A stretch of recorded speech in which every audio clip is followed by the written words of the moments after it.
para musuhnya. Nah, ini yang dia lupakan, dia pura-pura lupa, dia framing, dia umpet-umpetin, dia lupa-lupakan, ya kan? Tuhan itu panjang sabar dan besar kuasa. Nah, ini dia. Tetapi ia tidak sekali-kali membebaskan dari hukuman orang yang bersalah. Ia berjalan dalam puting beliung dan badai, dan awan adalah debu kakinya. Nah, itu terbukti omonganku benar. Dia menghukum dosa Adam yang sekali dosa aja sudah dihukum. Itulah Elohim kami, ya cuma sekali dosa sudah hukum.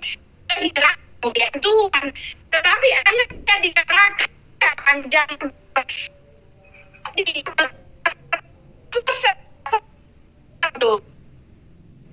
putus-putus suaranya Tante Uti, putus-putus.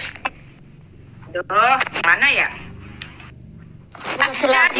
Gimana Noni? Bu Naomi bisa sudah jelas. Lanjut. Oh iya. Ada yang mau bantu jawab sebentar ya Pak ya. Iya. Sebentar biar saya aja. Jadi nanti biar nggak berubah, saya punya yang mau saya sampaikan. Ribut. Iya, yang betul. lain, Iya. Ya, kalau yang lain bisa berubah, nanti lari arah yang mau saya poin saya. Ya, jadi apakah sini masih putus-putus kah? Di sini? Sudah jelas, silakan. Sudah jelas. Ya, sudah jelas sudah. Ya. Ya, jadi ya kita membaca lagi tadi ya, bahwa di Nahum yang framingnya Riva, dia menghilangkan ayat yang ketiga. Tuhan itu panjang sabar dan besar kasih setianya, seperti itu ya. Nah, ini yang dilupa-lupakan. 100% kemarahannya terhadap dosa, bahkan Adam itu ya kan dihukum sekali doang, dia membalas. Tetapi di balik itu ada kasih setianya. Oleh sebab itu begitu besar kasihnya kepada manusia sehingga dia mengaruniakan anaknya yang tunggal. Jadi anaknya yang tunggal itu adalah karyanya dia sendiri, bagaimana dia menolong umatnya dengan dirinya sendiri. Itu maksud saya. Dia menolong ya, dia mengutuk dosa, dia yang harus menghukum dosa, dia hukum di dalam dirinya sendiri karena dia mengasihi orang-orang yang semuanya itu telah berbuat dosa. Inilah framinginitas dari Riva gitu loh ya. Tadi apa lagi tuh poinnya Riva? Poinnya Riva satu lagi, sebentar saya lihat dulu, saya catat ya sebentar. Ya, di dalam itu Allah yang maha sesat ya, sebentar. Itu 2 Tesalonika sama 1 Raja-Raja. Tuhan kalian itu mendatangkan roh dusta, mengizinkan roh dusta menipui para nabinya tuh. Tuhan kalian mendatangkan kesesatan tuh. Tuhan kalian tuh. Ya, sudah terbukti ya. Kedua Tesalonika juga tepu pula gitu ya. Ini tidak sama dengan dikatakan di dalam Al-Maidah 83. Allah menghasung, sesungguhnya Allah menghasung setan untuk membuat orang-orang kafir itu berbuat dosa dengan sungguh-sungguh. Mana baca terjemahan ayatnya? Tunggu, baca terjemahan ayatnya. Ya? Baca terjemahan ayatnya, jangan pakai kata-kata sendiri. Kayak nggak ada. Nanti dulu saya ngomong nggak dulu, boleh gitu, nggak sopan. Baca ayat orang lain, jangan ditambah-tambahi, jangan dikurang-kurangi. Baca yang benar ayat orang lain. Ya ada Al-Maidah tadi dibaca. Tante, tolonglah hargai. Saya bacakan yang benar loh Tante. Sekarang nih ya. Kita satu ya, yang sudah ketahuan kamu putus. Aduh, repot banget nih ya. Kalau sekarang gimana? Masih putus-putus? Udah. Ya, jadi ini aneh ya, Riva ya, membaca ayat orang main ditangkap-tangkap. 2 Tesalonika mari kita baca ya, framingnya lagi ya. Itu untuk orang yang bekerja sama ya, ini ingat ya. Itu untuk orang yang bekerja sama dengan iblis. Ya, bacalah, jangan diperimpulkan dulu, baca dulu yang benar. Tante ini kebiasaan deh. Tante, bacalah ayat itu baru dijelaskan, jangan dijelaskan dulu tapi nggak dibaca. Kalau kamu ngomong nanti saya ini juga ya, harus sama ya, harus seimbang ya. Kamu ngomong saya sela-sela juga nih. Ih, kok ngeles? Kok gitu? Kok sela-sela? Enggak ngeles kak. Kamu jelas, kamu udah kelojotan. Kasih saya kesempatan bicara. Sekarang gini, peraturannya kalau disela saya nambah 1 menit. Itu harus. Jahatnya. Yaudah silakan nanti aku ya silakan. Tapi mana saya bisa sengaja kamu alihkan apa yang mau jadi poin saya supaya saya nggak nyampe apa yang mau saya poinkan ya. 2 Tesalonika 2 ayat 11 ya, tadi di Nahum sudah jelas ya, kamu hanya mau apa yang kamu mau ya. Sekarang 2 Tesalonika 2 ayat 11 jelas di situ untuk siapa nih ya, kita baca ya. Tesalonika, kalau saya baca ayat jangan di itu ya. 2 Tesalonika ayat 11. Ya. Satu Tesalonika apa 2 sih? Tesalonika 2 ya. 2 ayat 11 ya, nih ya. Iya. Nih ya. Iya. Nih, ya kedurhakaan sebelum kedatangan Tuhan. Nah ya, sebelum kedatangan Tuhan ini bicara tentang hari kedatangan Yesus Kristus, di mana orang sudah bekerja sama dengan iblis dan sama sekali telah menutup hatinya, tidak mau lagi menerima kebenaran, ya kan? Nih dikatakan di sini ya.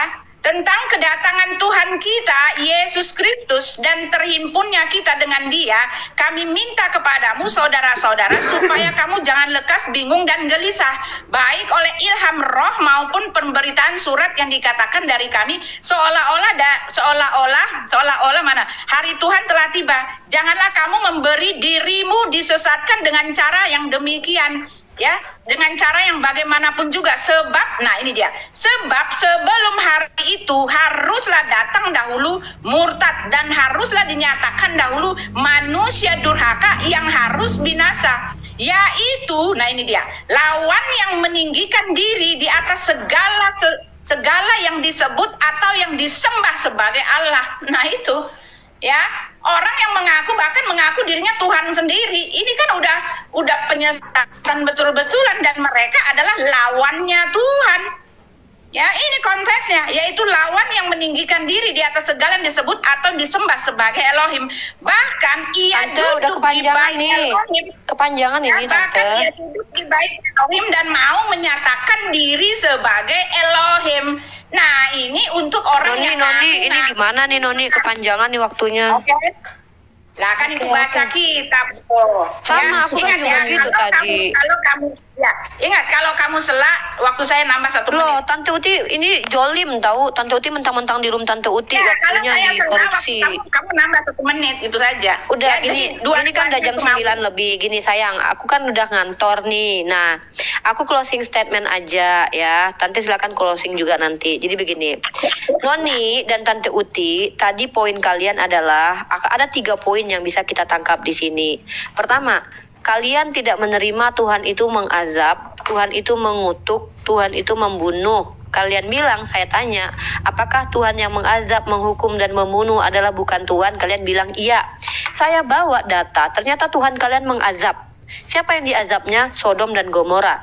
Kemudian Tuhan kalian mengutuk. Siapa yang dikutuknya? Pohon ara yang tidak berbuah padahal memang belum musimnya.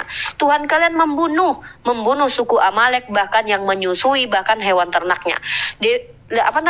Parameter ketuhanan yang kalian bentuk dengan pikiran kalian sudah blunder.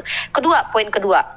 Tuhan kalian yang kalian tuduh kepada kami, Tuhan kami mendatangkan kesesatan, itu juga ada pada pribadi Tuhan kalian.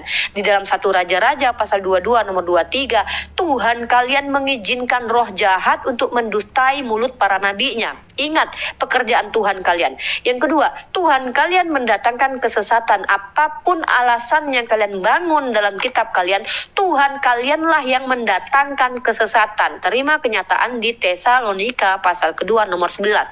Blunder lagi parameter ketuhanan kalian. Yang ketiga, Tuhan kami yang mengatakan di dalam Al-Quran Dia membalas tipu daya. Kalian heran, sementara Tuhan kalian menyatakan sikapnya di dalam Nahum 1 ayat 2. Tuhan kalian itu bukan cuma pembalas coy, tapi pendendam. Bahkan Tante Uti bilang, Tuhan kami tidak membiarkan bebas orang berdosa. Bohong. Justru Tuhan kalianlah yang membebaskan orang-orang berbuat dosa dengan menanggung dosa mereka.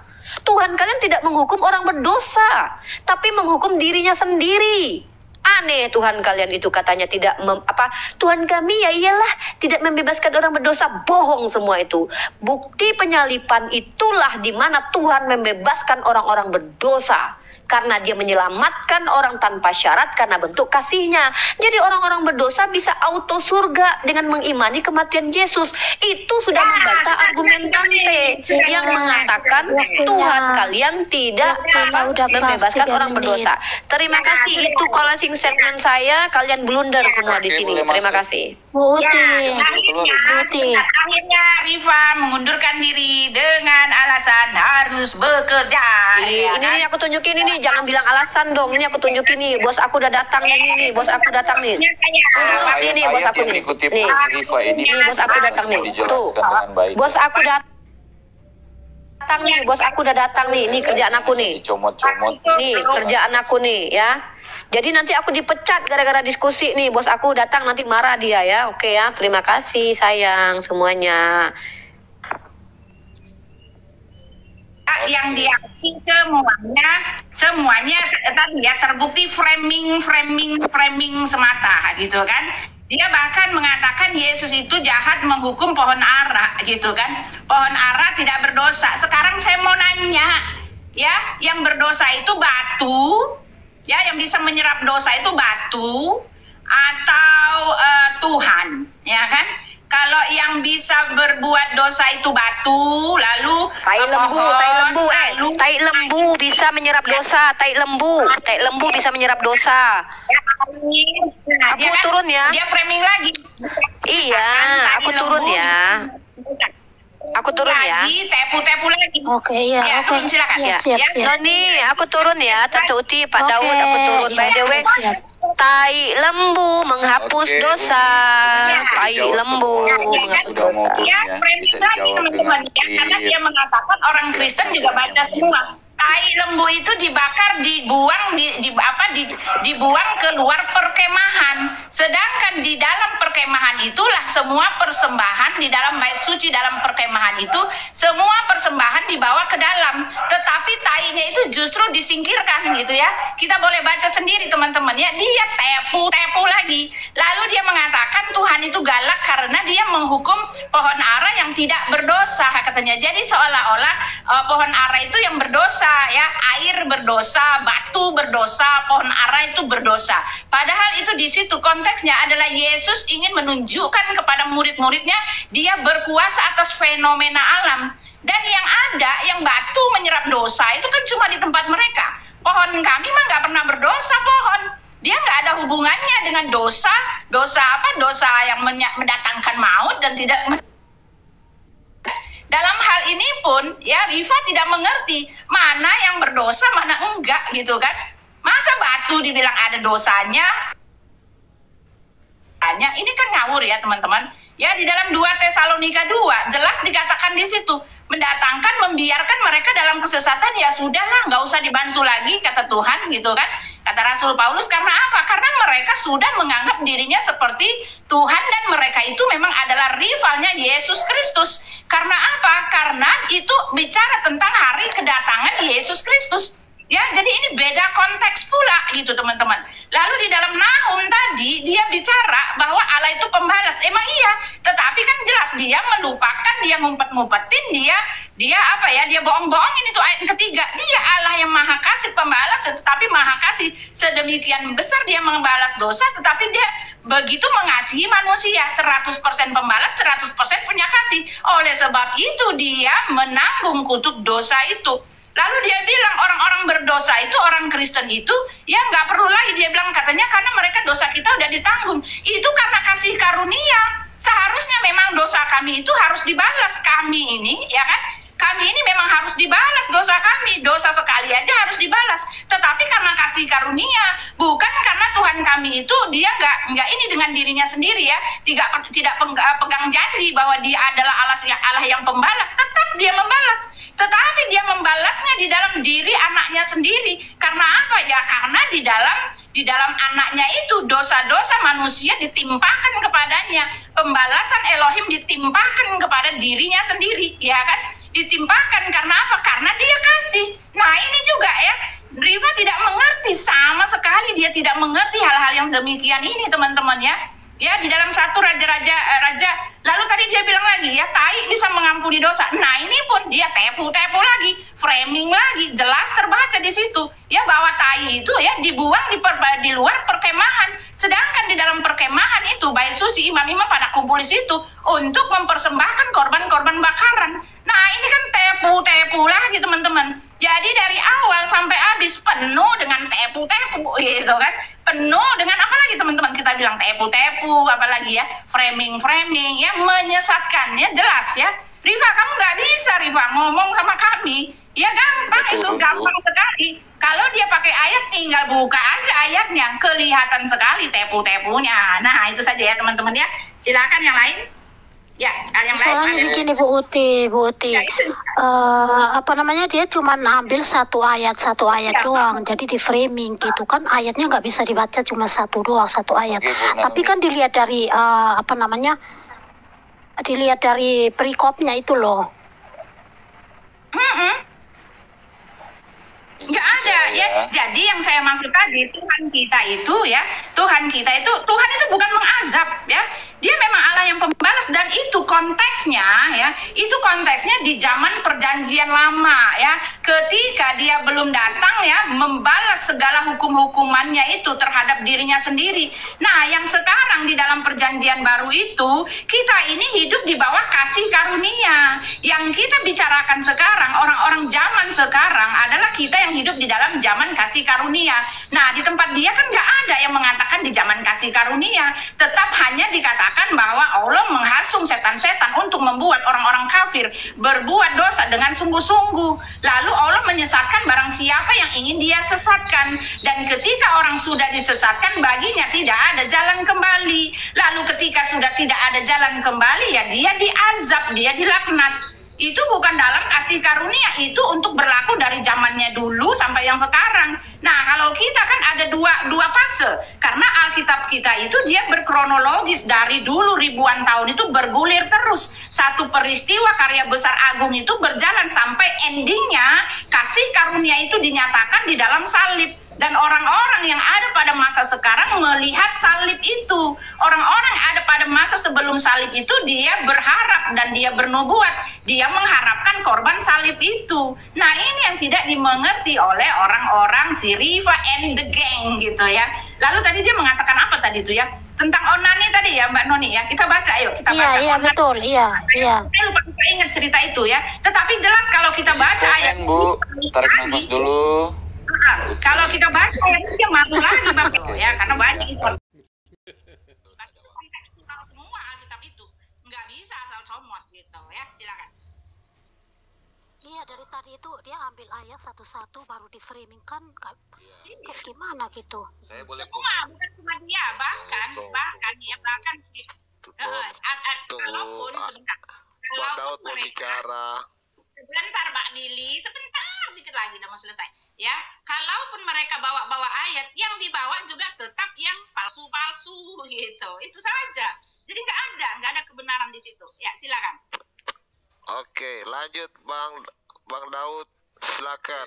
Thank you. Tadi seru itu Umi sama Ti ya. Sebenarnya mau menyela tapi lagi seru-seru aja. Dan saya mengikuti cukup jelas dua yang lagi debat tadi. Beberapa ayat yang diangkat Umi tadi, cuma Uminya sudah turun ya. Tafsirnya begitu liar dan memang exegesis sekali. Iya. Kasus Onan contohnya. Jadi dengan menyatakan bahwa Allah itu penghukum, tapi saya coba menyampaikan beberapa dasar firman yang perlu dipahami jelas ya. Yakobus 1 ayat 13. Apabila seorang dicobai, janganlah ia berkata pencobaan ini datang dari Allah. Sebab Allah tidak dapat dicobai oleh yang jahat dan ia sendiri tidak mencobai siapapun.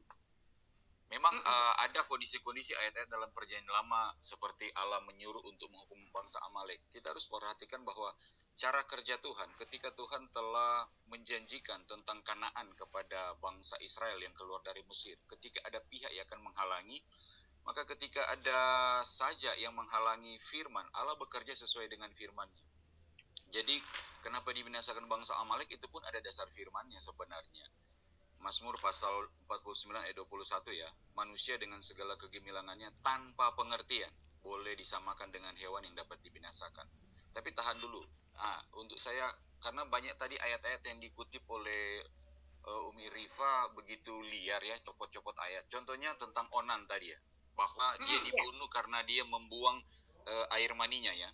Itu kan karena mau melanjutkan keturunan. Nah, cara kerja Tuhan ketika Tuhan telah berfirman tentang janji bahwa keturunan Yakub, dalam hal ini ke-12 anaknya, dia itu harus dilanjutkan keturunan. Ketika ada pihak yang mau menggagalkan rencana Tuhan, nah itu dipandang sebagai kejahatan. Tapi apakah Tuhan langsung menghukum Onan?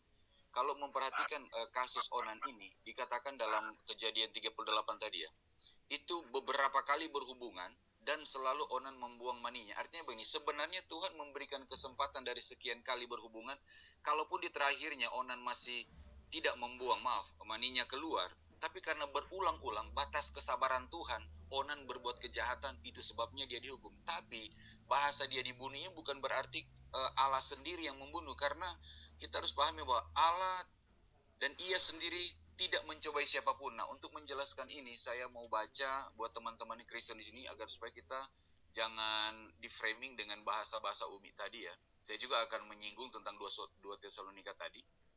Nah, cara kerja Tuhan begini ya. Yohanes pasal 3, sering kita hanya berhenti pada ayat yang ke-16 kan. Karena begitu besar kasih Allah dan seterusnya. Nah, saya akan baca di sini bagaimana sebenarnya mengapa ada orang yang berbuat jahat seolah-olah dikatakan Allah membunuh. Tidak seperti itu. Nah, dikatakan demikian, ayat 18. Barang siapa percaya kepadanya, ia tidak akan dihukum. Barang siapa tidak percaya, ia tidak berada di bawah hukuman. Barang siapa tidak percaya, ia telah berada di bawah hukuman. Oke? Sebab ia tidak percaya dalam nama anak tunggal Allah. Ayat 19. Dan inilah hukuman itu. Jadi sebenarnya Allah tidak menghukum. Yang menghukum adalah kegelapan itu sendiri. Dan inilah hukuman itu. Terang telah datang. Ya, terang telah datang ke dalam dunia. Tetapi manusia lebih menyukai kegelapan daripada terang. Sebab perbuatan-perbuatan mereka jahat. Nah, saya analogikan begini. Ketika seseorang, contohnya sini ada Bro Billy ya. Ketika Billy, dalam perjalanan dia akan ke Manado. Billy, kalau tidak salah Minahasa Billy. Apa Manado, Bill? Minut. Oke, Minut. Nah, Billy mengambil jalan dengan berjalan kaki. Sebenarnya ada jalan terang di mana dia boleh berjalan di situ dan dia akan sampai ke tujuan. Tetapi dia memilih jalan kegelapan yang ada selokan, di situ ada lubang-lubangnya. Jadi ketika dia jatuh, terjerembab, tersangkut duri atau apapun itu, apakah terang yang menghukum? Tidak, kegelapan itu yang menghukum. Jadi kasus Onan dan kasus-kasus yang lain itu Tuhan tidak pernah mencobai. Yang terjadi adalah kondisi karena mereka memilih untuk berada dalam kegelapan. Jadi Tuhan tidak menghukum. Bahkan kalaupun dijelaskan ada Tuhan menghukum, itu pun hanya framing dari si Uni tadi ya. Karena Tuhan itu kan ketika dia memukul, dia akan membebat. Ketika dia merobohkan, dia akan membangun. Tuhan tidak berhenti di situ. Nah, saya angkat yang tadi di ayat yang dibawa oleh Uni tadi ya. 2 Tesalonika 2, ayat yang ke-11. Dia cuma ngambil ayat ini dan itulah sebabnya Allah mendatangkan kesesatan atas mereka yang menyebabkan mereka percaya akan dusta. Sebenarnya kalau baca aja ayat 10-nya ya, dengan rupa-rupa tipu daya jahat terhadap orang-orang yang harus binasa karena mereka tidak menerima kebenaran Injil dan tidak mengasihi kebenaran yang dapat menyelamatkan mereka. Jadi semuanya dalam kemurahan Tuhan, kebenaran sudah disampaikan karena mereka memilih tidak mau percaya. Akhirnya mereka adalah orang-orang yang hidup tanpa Roh Kudus. Nah, orang-orang yang hidup tanpa Roh Kudus ini kan kalau dalam Yudas mereka adalah pengejek yang hidup tanpa Roh Kudus. Nah, ketika orang tanpa Roh Kudus, itulah sebabnya mereka bisa disamakan dengan hewan yang akan binasa. Tapi apakah Tuhan yang menghukum? Tidak. Pilihan mereka yang menghukum. Jadi ketika seseorang memilih berjalan dalam kegelapan, terang tidak pernah bersatu dengan gelap. Kondisi ya, mereka itu pun saya tambahkan, Pak. Oke, itu ya, saja. Karena saya sudah mau turun. Terima kasih ya. Iya. Oke, ya. thank you. Itu pun terima kasih, Pak. Itu pun konteksnya adalah pada zaman kedatangan Tuhan Yesus Kristus, di mana nanti banyak orang murtad. Bahkan tadi kan dikatakan, ya Elohim akhirnya membiarkan mereka dalam kesesatan. Karena apa? Karena mereka sudah menganggap dirinya itu adalah Tuhan sendiri, ya, menjadi rivalnya Tuhan Yesus pada saat kedatangannya. Ya, itu dia. Jadi bukannya Alkitab tidak mengatakan Allah tidak membiarkan, Allah tidak membiarkan Allah tidak mencobai siapapun. Tuhan kita tuh nggak pernah mencobai, tetapi kita ini terjadi segala pencobaan itu karena kita telah dijerat karena dosa kita. Ya, kita dijerat oleh dosa-dosa kita, bukan karena kita mencobai. Nah, sebentar ya, ini ya, ayat ini ya.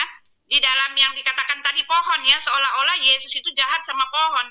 Dia pikir pohon itu apa dosanya pohon, katanya begitu ya. Ya, ini dikatakan ya, karena kita ini berasal dari keturunan Elohim, kita tidak boleh berpikir bahwa keadaan ilahi sama seperti emas atau perak atau batu ya. Jadi nggak ada yang ilahi di antara yang ilahi dari batu, dari pohon, dari yang ini ya, benda-benda tuh nggak ada, yang zat-zat itu nggak ada yang ilahi di situ. Jadi ketika dikatakan bahwa Yesus mengutuk pohon ara itu ya, dikatakan bahwa Yesus itu sadis ya, apa salahnya apa dosanya pohon gitu kan. Seolah-olah pohon itu bisa berdosa, seolah-olah pohon itu juga nanti kalau mati masuk surga gitu kan. Dan konteks ayat ini adalah Yesus ingin memperlihatkan kekuasaannya. Dia berkuasa atas fenomena alam dan dia tidak jahat terhadap pohon karena pohon itu tidak punya unsur ilahi gitu ya. Jadi banyak sekali Bapak Ibu ya yang dia jangan mau digiring ke kemauannya dia, Bu. Iya. Terus kedua si Uniriva lupa membaca ayat yang Herodes ditampar oleh malaikat langsung mati seketika karena menghujat terus. Lupa dia, nanti juga ada hati-hati, nanti dia ditampar sama malaikat, selesai dia hidupnya nanti. Gitu aja. Kemarin Pak tadi digiring tadi nggak bisa menyelesaikan. Iya, jangan mau digiring Bu dengan Muslim, jangan mau. Malah diarahkan ke apa yang dia pikirkan gitu, terus ayatnya dipotong-potong. Iya, kita ngomong. Saya pamit dulu ya teman-teman, ada kegiatan, thank you. Iya Pak. Iya, terima kasih. Terima kasih. Iya, Pak Juma malah bilang begini ya, saya nggak takut ya, saya bilang hati-hati Pak Juma, jangan terlalu menghina. Saya nggak takut siapa dia, katanya gitu kan, saya nggak takut ya. Loh, Pak Juma terima? Iya, saya terima. Saya bilang ya dalam nama Yesus berlakulah apa yang kamu ini. Saya bilang ya azab Tuhan itu ya, alasan dari Tuhan itu sekonyong-konyong. Kamu boleh tertawa, tetapi 3 menit atau 2 menit ke depan kamu nggak tahu ya. Tuhan itu membalas dengan sekonyong-konyong loh, jangan salah. Dan Tuhan kita itu ada, jangan salah, jangan sembarangan, jangan terus-terusan menghujat dia. Tadi kan Riva bilang gini Bapak Ibu ya, Tuhan katanya menghapus dosa, dia mengasihi. Tetapi kenapa dosa menghujat Roh Kudus tidak bisa diampuni, katanya gitu. Ya, silakan dijawab teman-teman. Itu pertanyaan harus dijawab. Apakah betul dosa menghujat Roh Kudus tidak diampuni? Kita lihat Rasul Paulus. Rasul Paulus itu bukan hanya yang dia selalu ngomong yang dia Yahweh membunuh Onan, Memang kenapa? Karena kan punya kepunyaan dia. Dia mau ambil kembali, maka kenapa? Kan boleh. Terus lagi pula seperti kalau coba Tuhan membunuh Firaun, senang nggak mereka Muslim? Senang kan? Senang kan? Tuhan membunuh Firaun. Karena Firaun sudah keterlaluan kan? Tuhan membunuh di ini dikatakan di mana di Al-Qur'an. Maka senang Tuhan membunuh Firaun. Kenapa membunuh yang lain nggak senang? Karena kepunyaan dia, kok dia mau ambil kayak mau enggak kayak urusan Tuhan lah. Betul nggak, Bang Willy? Jadi begini. Betul kan kalau saya salah? Iya, di dalam, coba kita buka dalam 1 Samuel 2 ayat 6. Coba dibaca di 1 Samuel 2 ayat 6. Supaya kita akan pahami apakah Tuhan itu bagaimana. 1 Samuel 2 ayat 6.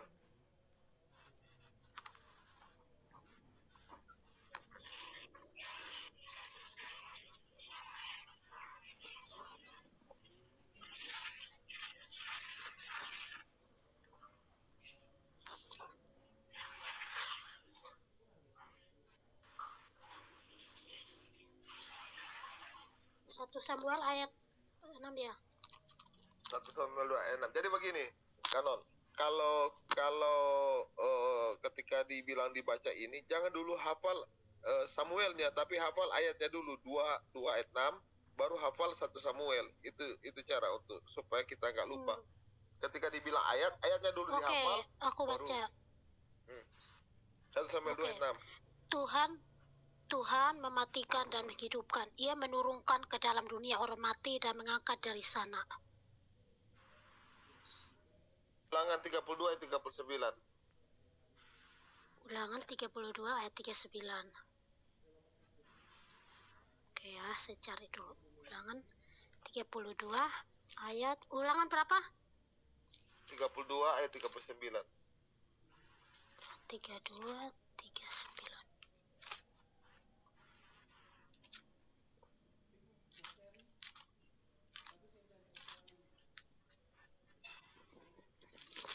Oke, saya baca dulu.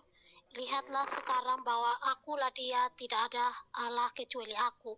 Akulah yang mematikan dan yang menghidupkan. Aku telah meremukan, tetapi akulah yang menyembuhkan. Dan seorang pun tidak ada yang dapat melepaskan dari tanganku. Oke. Jadi, bagaimana jika Allah menyatakan akulah yang mematikan? Ada tanggapan? Ya, kan memang ini kan Ya, ketika dia mematikan orang bukan berarti dia jahat. Ya memang kita ini kita ini memang miliknya dia gitu kan. Dia mengatakan ketika dihukum, bukan dia bilang katanya Tuhan orang Kristen itu jahat, menghukum orang-orang tak berdosa. Tetapi kan konteksnya kan itu kan karena mereka memang harus dihukum karena dosa-dosa mereka, pemberontakan mereka. Dan itu otoritas Tuhan gitu, ya kan? Jadi begini. Jadi upah dosa adalah maut. Ini harus dipahami. Tuhan adalah hakim dan eksekutor. Di zaman dahulu, di dalam perjanjian lama, di situ Tuhan mematikan, Tuhan menyuruh bunuhlah, Tuhan yang di Sodom dan Gomora dikasih azab menurut si Rifa, kemudian di zaman Nuh dikasih azab juga, itu benar semua. Karena jawabannya Tuhan adalah eksekutor dan Tuhan adalah hakim. Tuhan yang menentukan. Di zaman dahulu, Allah berkomunikasi langsung dengan manusia yang disebut dengan nabi. Di zaman sesudah Yesus, Allah tidak berkomunikasi langsung dengan nabi. Itu terbukti dalam Al-Quran yang Muhammad tidak pernah bertemu atau berbicara dengan Allah. Itu yang harus dipahami. Tetapi kalau di zaman dahulu, Allah berkomunikasi dan Allah tidak pernah tolerir dengan namanya dosa. Dia langsung menghilangkan. Nah, sedangkan kita lihat orang saja yang mau menyentuh kerubium yang lagi mau miring langsung mati. Namanya aturan Allah itu tidak ada tawar-menawar, konsisten. Allah itu Bang, adalah ada bang hakim. ketemu dengan Muhammad bang di Gua Hira bang. Enggak pernah. Jadi dia enggak pernah. Jadi Allah itu enggak pernah bertemu. Itulah yang harus dipahami. Nah, kalau zaman dulu, itulah yang harus paham arti nabi. Mereka nggak paham arti nabi. Dan Allah tidak tolerir. Sekali dia sudah tetapkan, ketetapan Allah itu kekal. Nggak hari ini dia bikin ketetapan ketika lihat perempuan dikasih izin. Apa yang dihalalkan Tuhan jangan diharamkan. Sapu, tiduri dia. Nggak begitu Tuhan. Tuhan tidak pernah tolerir dengan dosa. Makanya, Sodom dan Gomora dibakar Tuhan. Di zaman Nuh dihilangkan karena Allah tidak pernah bersekutu dengan dosa. Ini harus dipahami. Nah, tetapi di zaman di zaman Yesus itu disebut kasih anugerah. Makanya itu yang disebut dengan perjanjian lama, di mana di mana darah itu sebagai perjanjian Allah untuk penyucian setiap manusia, untuk penyucian diri kepada Allah untuk bisa hidup layak di hadapan Allah harus ada penyucian. Jadi zaman dahulu di penyucian dengan darah binatang, kemudian di perjanjian baru itu dilayak dengan apa? Ditandai dengan perjanjian baru yaitu dengan darah Yesus sendiri. Ini harus dipahami. Tetapi karena Rifa ini dari keturunan Abraham yang tidak bersunat, dari keturunan Ismail yang katanya tidak bersunat adalah najis dan kotor dan keji, makanya otak dia itu keji dan kotor. Ingat, Ismail itu dari keturunan Abraham yang tidak bersunat. Menurut mereka yang tidak bersunat itu adalah kotor dan keji. Wajarlah kalau otak mereka seperti itu, karena Ishak dilahirkan dari Ismail dilahirkan dari Abraham yang tidak bersunat. Sedangkan Ishak dilahirkan dari Abraham yang bersunat. Makanya garis keturunannya itu lari kepada Yesus Kristus. Berbeda dengan Ismail. Makanya jangan heran pikiran mereka kotor karena tercipta atau terlahir daripada air mani yang hina dari keturunan Abraham yang tidak bersunat. Itu harus dipahami. Kalau mau framing, saya juga bisa framing. Tapi framing saya sesuai fakta dan data loh. Ya, ada muslim nggak? Kita coba cari dia ya. Ada mau bicara. Onta Mari info. aku turun Bu Uti, naikin dia muslim. Selamat pagi Pak Why not Petra. Diem-diem aja nih Pak Why not. Ya, kita cari muslim. Ada kayaknya Fortuna ini deh. Fortuna ini muslim deh kayaknya. Bukan dia Kristen. Fortuna itu Kristen. Udah keluar deh. Udah Iya. pada Kristen. takut. Nah, mereka bilang dongeng, nggak percaya mereka. Kalau Ismail itu keturunan dari Abraham yang tidak bersunat. Aku turun Bu, naikin dia muslim ya. Menurut Ya, belum mereka. ada lagi yang ini. Belum ada lagi yang Belum ada. menaik. Jadi Bu Uti, setelah 1 tahun ya, 1 tahun kemudian setelah Abraham sunat baru lahir Isa kan? Betul tidak? Iya. Iya. Nah, kata mereka kalau tidak disunat kotor dan najis. Benar nggak? Ya kata mereka itu. Iya. Enggak benar. Makanya di dalam kitab mereka dikatakan manusia itu lahir daripada air mani yang hina. Iya. Karena kalau tidak disunat itu kotor, jorok, najis, dan hina. Ya sudah, benar. Ismail Yang lucunya, yang anehnya, mereka itu menganggap soal-soal lahiriah itu ada hubungannya dengan soal ilmiah. Tadi kan di dalam kisah para rasul 17 itu kata nggak ada, yang ilahi itu nggak ada yang berasal dari, yang ilahi itu nggak ada di dalam tubuh yang ini, yang dapat binasa. Sekali lagi ya. Karena kita berasal dari keturunan Elohim, kita tidak boleh berpikir bahwa keadaan ilahi sama seperti emas atau perak atau batu atau ciptaan kesenian atau keahlian manusia. Jadi yang semua yang lahiriah itu nggak ada urusannya dengan ilahi. Jadi saya sekarang bingung ya, kotor menurut mereka itu hampir sama juga dengan yang ini loh Pak, dengan higienis gitu loh. Saya pernah bicara ya dengan dokter dokter yang laki-laki itu Pak siapa tuh namanya tuh ya, kotor najis itu adalah di mata Tuhan itu adalah kalau kita nggak bersih-bersih gitu. Ya mereka punya pandangan tuh itu ya, makanya mereka sebelum ini mereka cuci kaki, cuci muka gitu ya. Lalu ya itu kotor mereka itu bukan soal ilahi tetapi soal jasmani juga, itu mendapat bagian dalam soal ilahi gitu kan, padahal kita nggak begitu. Mereka jasmaniah banget, makanya mereka menggadang-gadangkan ya muka harus ditutup gitu kan, muka harus ditutup pakai jilbab, pakai segala macam, cuci kaki, cuci tangan ya, kentut, menstruasi, itu mendapat bagian dalam hal ilahi gitu, yang rohani. Padahal kan nggak ada hubungannya. Jasmania itu nggak ada hubungannya dengan keadaan kita nanti. Karena yang akan kembali itu roh kita ke atas gitu kan. Kita dipanggil roh kita yang kembali. Bukan karena mereka tidak paham tentang kebersihan atau kelayakan di hadapan Allah. Mereka nggak paham. Ya mereka pikir cuci tangan, cuci muka yang dilakukan oleh agama Zoroaster sebelum Islam. Zoroaster punya wudhu loh. Iya. Jangan lupa. Zoroaster punya wudhu yang diikuti oleh Islam. Zoroaster lebih dulu, baru Islam melakukan tersebut. Jadi Allah belajar sama Zoroaster dong. Bukan begitu. Ini harus dipahami. Iya.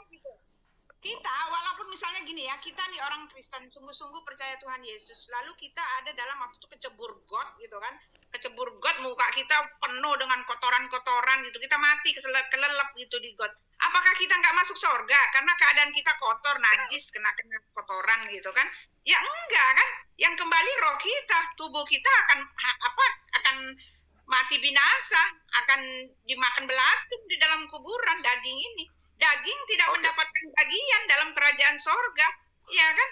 Segala hal-hal yang lahiriah ini nggak mendapat bagian, yang kembali adalah roh kita. Dan mereka, tetapi mereka memadukan gitu, makanya saya bingung kok bisa begitu ya.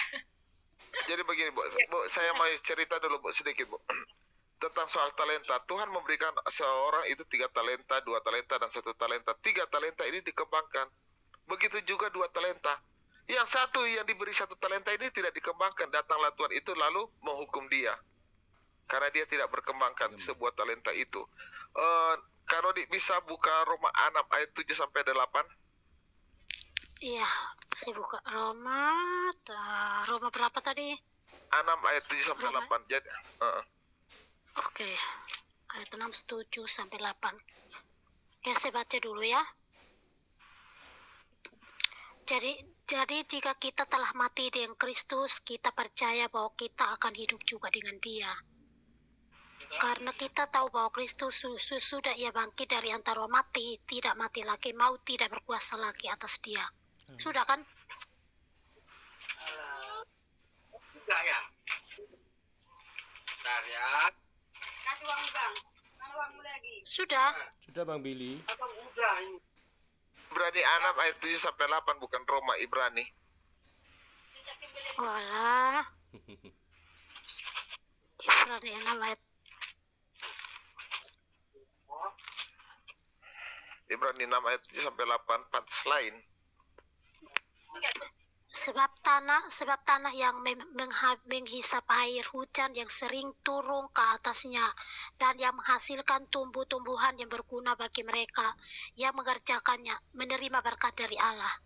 Tetapi jikalau tanah itu menghasilkan semak duri dan rumput duri, tidaklah ia berguna dan sudah dekat pada kutuk yang terakhir dengan pembakaran. Jadi yang 1 talenta tidak dikembangkan, ya Tuhan menghukum dia. Tanah yang tidak berkembang juga dikutuk, ya dikutuk Tuhan. Karena kenapa? Allah ingin, yaitu Yesus ingin kita itu bukan hanya sekedar beragama, tetapi harus menghasilkan buah-buah roh kebenaran. Itu dapat kita implementasikan kepada pohon ara ini. Pohon ara ini, ya, dalam 2 bulan dia sudah berbuah, enggak hentinya dia. Tetapi ketika Yesus sampai di pohon ara itu nggak ada buahnya. Di situ Yesus mengutuk pohon itu untuk menunjukkan kepada mereka, menuntut mereka jangan hanya beragama tanpa menghasilkan buah-buah roh kebenaran. Itu jangan seperti pohon ara itu. Itu sebagai contoh kepada bangsa Israel, yang dimana mereka itu mengandalkan Taurat, hukum-hukum Allah, tapi tidak mempunyai kasih karunia. Mereka tidak ada karunia untuk kebaikan kepada orang lain, tidak ada. Oke lah, makan. Soal kebajikan atau suatu hal-hal yang baik mereka tidak terapkan. Itulah orang-orang Yahudi. Makanya Yesus mengutuk pohon ara itu sebagai pembelajaran kepada mereka untuk menuntut mereka itu beragama, bertuhan atau mengenal ajaran tunduk kepada Allah yang harus menghasilkan buah-buah roh kebenaran. Itu bukan Yesus datang serta-merta untuk kutuk, enggak ada tujuan langsung kutuk pohon ara itu. Makanya kalau tidak tahu konteks Alkitab, cuma makan tempe tahu tiap hari, ya begitu pemikirannya. Jahat betul. Karena kenapa? Sekali lagi, itulah hasil daripada keturunan Abraham yang tidak bersunat. Jadi pemikirannya seperti itu.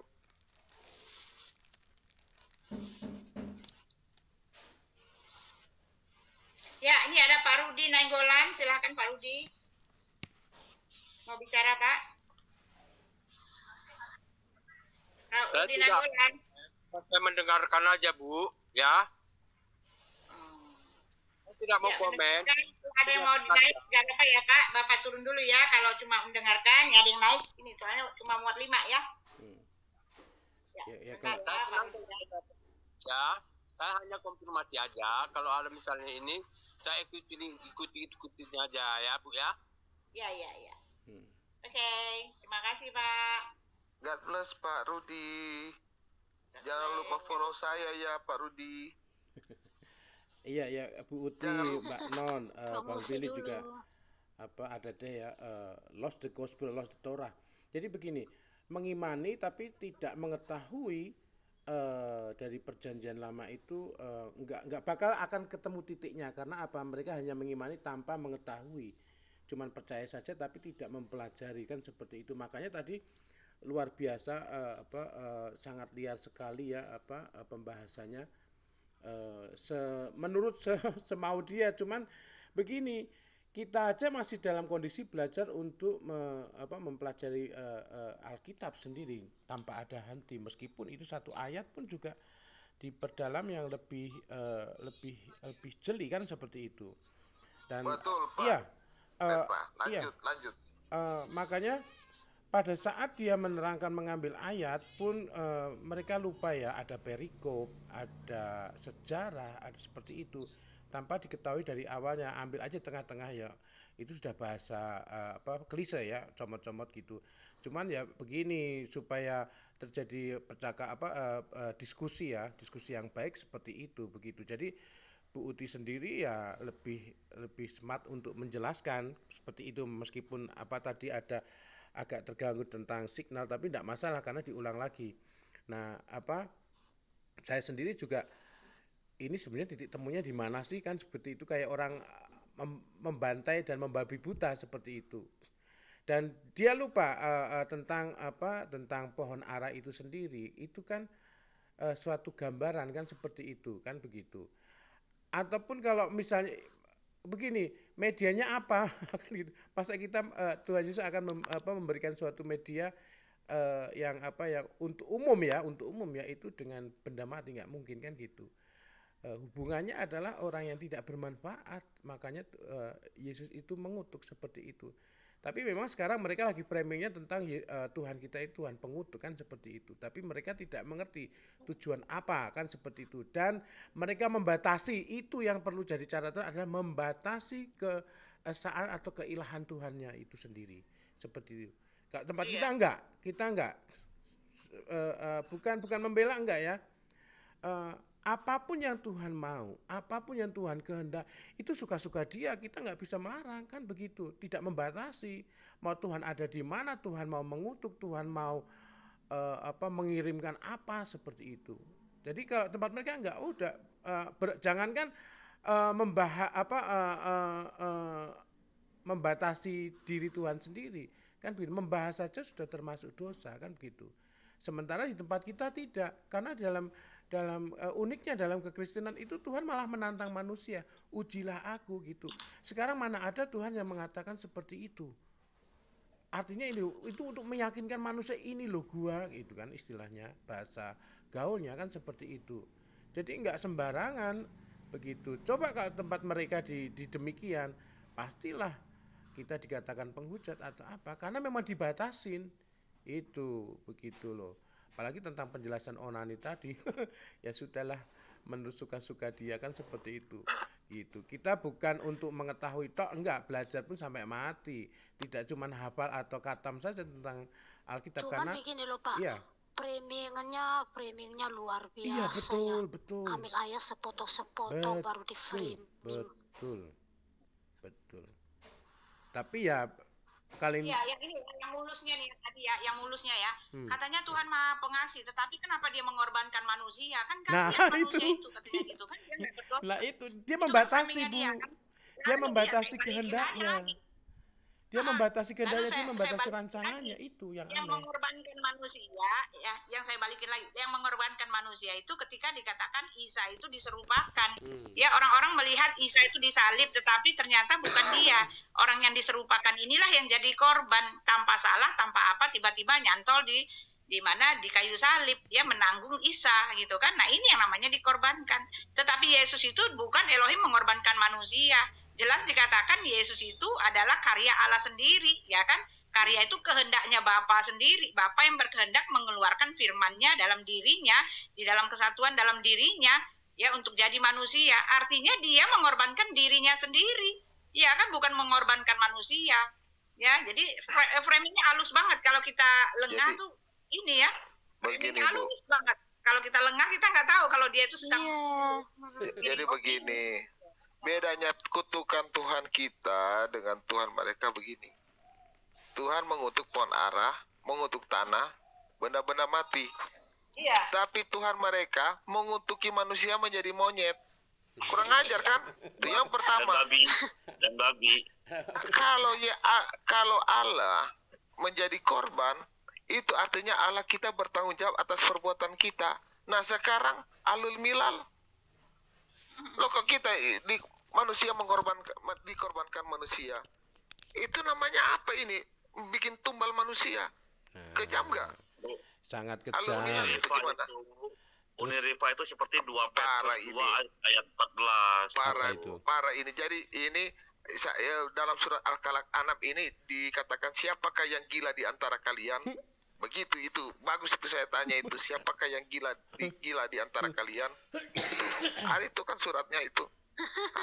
Dan Yang penebusan tadi itu yang telaknya Pak, yang telaknya tadi itu ya, ketika dia bilang katanya Allah juga membalas tipu daya sama seperti tempat kalian. Allah pembalas tipu daya katanya dia, kalau orang bertipu daya dibalas lagi lah dengan dia maha pembalas tipu daya. Wah telak ya langsung saya jatuhin ya.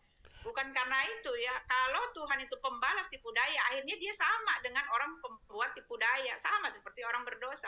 Di tempat kami, Tuhan kami itu satu-satunya yang tidak bisa dilakukan oleh Tuhan adalah berbuat dosa. Itu melanggar kekudusannya, itu melanggar kemahasuciannya. Kalau Tuhan berbuat dosa ya bukan Tuhan lah namanya.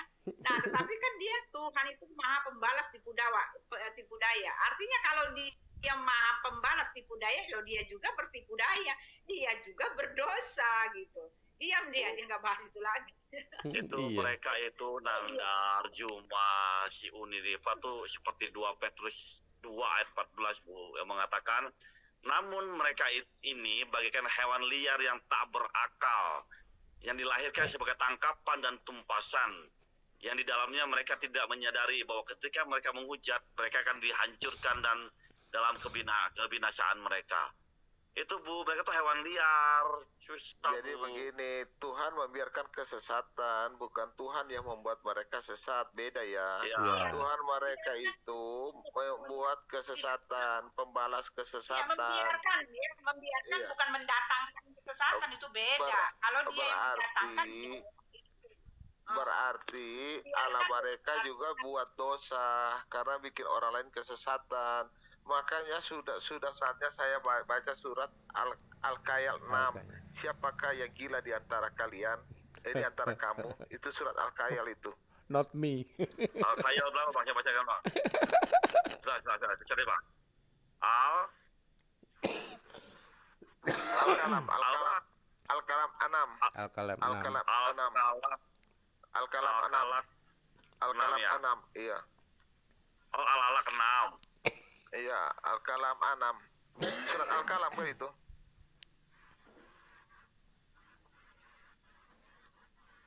Ya, surat Al-Alaq 6 kali ya. Al-Qalam. Al-Kalam. Al-Kalam. Iya. Sudah. Itu saya sudah tulis itu surat Al-Qalam 6. Al-Qalam Di 6 typing, ya. di typing. Ya. Itu surat Siapakah 68. di antara kamu yang gila, engkau atau mereka? Kedua ayat ini merupakan peringatan kepada kaum musyrikin dan menyatakan dengan pasti bahwa mereka benar-benar dalam keadaan sesat.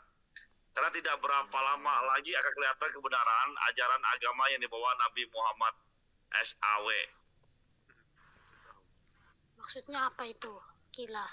Siapa Iya. yang gila? Itu yang kita tanya mereka sesuai ayat mereka. Siapakah yang gila di antara kalian? Itu kan ayat mereka.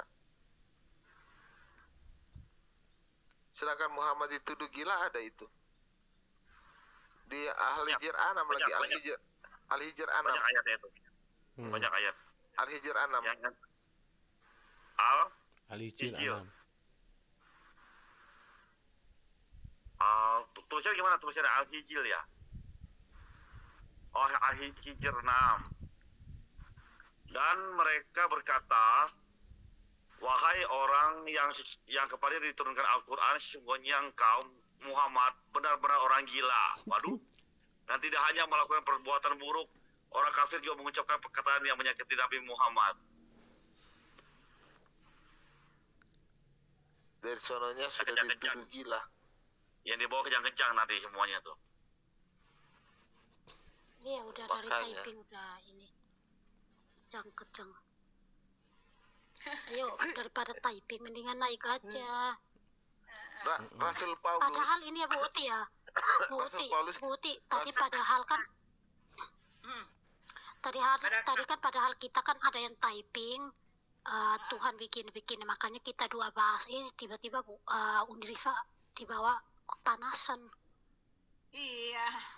Tadi dia yang semangat loh, akhirnya dia bilang dia masih kerja. Awalnya dia semangat, dia selalu koar-koar. Dalam 3 menit saya bisa patahkan kamu. Ya, pokoknya selalu semangat. Jadi Akhirnya begini. dia lari-lari. Nggak ada lah kebenaran itu nggak bisa dilawan. Kebenaran itu satu, kita lah kebenaran itu. Sejahat-jahatnya Rasul Paulus belum pernah ada orang tuduh dia gila. Paham? Belum ada. Rasul Paulus tidak pernah dituduh gila karena otaknya waras terus. Begitu. Mendingan saya jadikan Rasul Paulus teladan, nggak pernah dituduh gila. Iya. Emang kenyataan begitu. Saya dikatakan sok pintar. Memang saya lebih pintar daripada Jibril. Ya udah gini teman-teman, saya turun di bawah ya. Ini kan tadi kan dari awal udah tak rekam pertengahan sih ya. Untung pas penjawaban Bu Uti udah saya record. Kalau saya mah dari Terus saya turun awal dulu. sampai selesai saya rekam. Oh sudah. Mbak Noni saya lagi. Oke, Oh ya syukurlah. siap. Ya syukur. Baru Ya terima kasih. Saya nanti biar ada yang naik ya. Thank you semuanya ya. Salam. kayaknya udah enggak juga, saya mau pergi ke Oh, kelurahan gitu. nih, ada yang saya mau urus ya. Oh, Jadi iya. Oke, kita iya, buka iya. ya. Siap. Ada siap. muslim siap, juga, siap. nggak bisa dibahas terlalu bebas Iya, kita iya. tentang mereka. Oke, siap. Ya. Iya. Mbak Noni, nanti punya nomor saya nggak Mbak Noni? Kirim ke Oh, saya. nanti saya DM Bu Uti ya nomornya. Mau saya kirim. Iya. Ibu Uti, Udah punya nomor saya kan Mbak Noni ya? Ya. Uti, Iya, oke siap. Uti, minta Ya, nomor Pak. dong. Saya mau kirim sesuatu. Oh, Ya. Ya. Udah Kirim tahu aja. aku nanti ini. tak kasih Bang Billy. Bang Billy tak WA nomornya. Pak Billy, Bu Pak Uti. Billy, nomor saya, Bapak lihat, tahu punya Noni nggak? Noni punya nomor saya nggak, Non? Belum punya. Saya Bu Uti. punya Jangan Bu di sini, Uti. Bu Uti. Jangan Nanti di ke sini, band. nanti- Jangan ke di band. sini, Bu. Iya, Jangan iya. di sini. Nanti jangan aku di sini. kirim ke Bang Billy. Kalau apa-apa ya. punya Non aku DM malah punya Ibu Uti gitu aja. Gimana? Oke. Ya. Gini aja, kasih ke Pak Why Not Petra, saya punya nomor Iya, Pak Why iya, Not punya. Petra. Iya, Kasih iya, dong Pak punya. Why Not. Iya, Pak Why Not punya nomor Billy nggak? Punya. Punya nomor Billy nggak? Punya. Ah, iya. Mm-mm. Nanti saya Oke. kasih ya. Oke ya semuanya, thank you. Oke, Bu. Hati-hati, Bu. God bless. Ya, sehat Kak, semua. Kak Noni. Terus yuk. Kan Iya, Bu, iya. live lah kau. Saya malas live. Oke. Oh ya udah.